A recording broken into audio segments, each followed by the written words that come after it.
James Blaut, renowned for his incisive perspectives on capitalism, racial minorities, and ghettoization, has penned a seminal work on the theory and practice of national struggles. His objective is to critique Marxist theories related to national struggles and to reinvigorate this theory as a liberating tool, particularly within the Puerto Rican independence movement, which holds personal significance for him. The book is composed of 8 substantial essays, some adapted from his earlier journal contributions. These essays aim to address 2 fundamental inquiries about modern nationalism. Is there a conflict between national struggle and class struggle? And is there discord between a multi-class nation and an international working class? Blaut's approach organizes his responses to these questions through 6 problems for the theory of nationalism, outlined in the first chapter,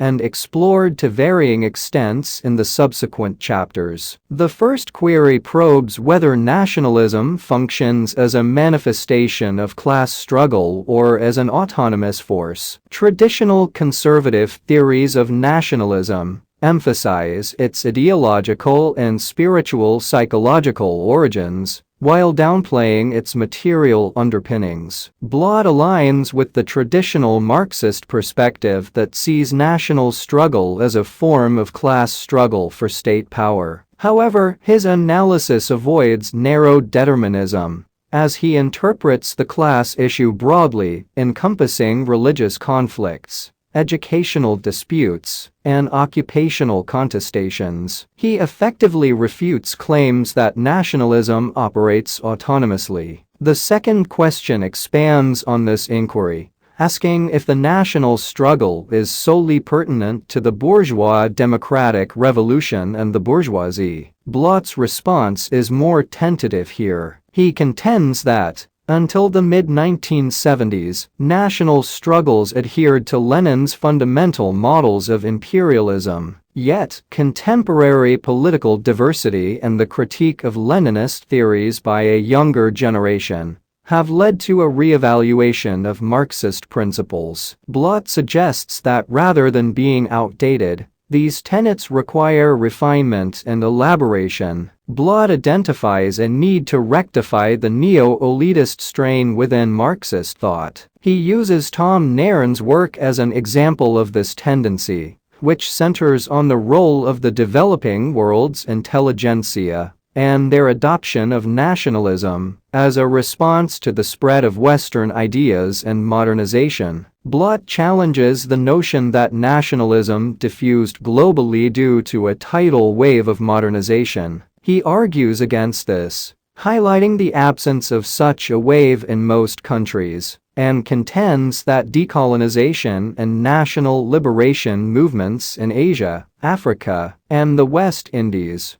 arose as a response to exploitation and marginalization, rather than imitation of European nation-building. The book then addresses the connection between nationalism and fascism. Blaut deconstructs the internal coherence of Nairn's thesis, countering the idea that nationalism inexorably leads to fascism. As Nairn suggests, Blaut effectively demonstrates that although fascist movements may employ nationalistic rhetoric, they are not necessarily rooted in the ideology of national separation. Most national liberation movements against imperialism had no affiliation with fascism, regardless of its definition. A pivotal question Blaut explores is whether the concept of the national struggle is still relevant. He delves into Eric Hobsbawm's proposition that nationalism played a pivotal role in the 19th century, because nation-states were crucial components of world capitalism. Hobsbawm's assertion that nationalism and rational theories about it are obsolete leads to the question of whether the nation-state is antiquated in an era of multinational capitalism. Hobsbawm's writings, while influential, appear somewhat ambiguous in this context. Blaut criticizes fellow Marxists who downplay anti-imperialist struggles as mere phases of bourgeois democratic resistance, rather than genuine national revolutionary movements. He underscores the genuine pursuit of national independence evident in places like Namibia, Puerto Rico, and Nicaragua. While concepts like political sovereignty and economic autarky might seem outdated in affluent regions, they remain unrealized goals in areas where neocolonialism prevails,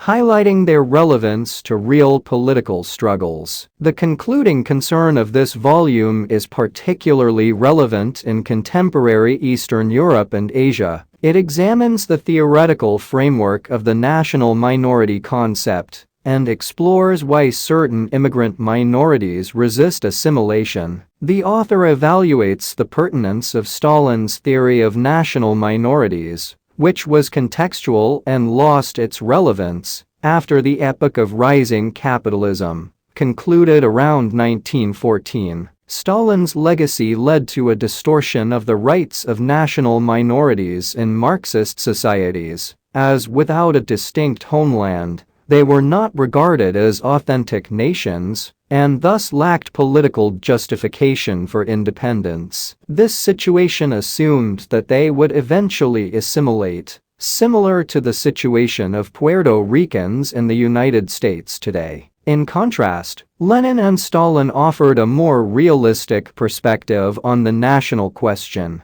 initially adopting a European standpoint. Stalin later revised his stance, acknowledging Lenin's linkage of the national issue to the emancipation of oppressed peoples from imperialism and expansive capitalism. The misconception that capitalism still dissolves national differences, as it did in the 19th and early 20th centuries, pervades modern social science, irrespective of it being Marxist or non-Marxist. Consequently, Blaut argues that our theory, if not our practice, perpetuates a myth of assimilation. While this was an understandable inclination, many analysts desired to believe that national barriers would erode to facilitate the emergence of a united working-class struggle. However, given the current conditions where assimilation is less common due to factors such as cultural preservation and limited labor expansion in settler societies, Blaut asserts that ghettoization becomes a permanent instrument of migrant control. He discusses various forms of resistance to ghettoization, but views them as partial solutions until a socialist societal structure is achieved. This volume is undeniably thought-provoking and serves as a counter to simplistic Marxist theories of national struggle. Its most significant contribution may lie in its comprehensive exposure of the Eurocentric nature and presumptions inherent in nationalist movements. Whether Professor Blaut's arguments are accurate or not is contingent on one's perspective, recognizing that truth is constructed socially rather than discovered. Regardless, this work effectively challenges the oversimplified and often apolitical accounts of nationalism that have been misleadingly presented as grand theories in our discipline and elsewhere in recent times. The political implications of Blaut's writings will be a recurrent focus, as the book offers not new answers to age-old questions, but instead sympathetic and critical reformulations that aim to counter the basic defect of Marxism, namely its Eurocentric conception of the historical and social processes of class societies.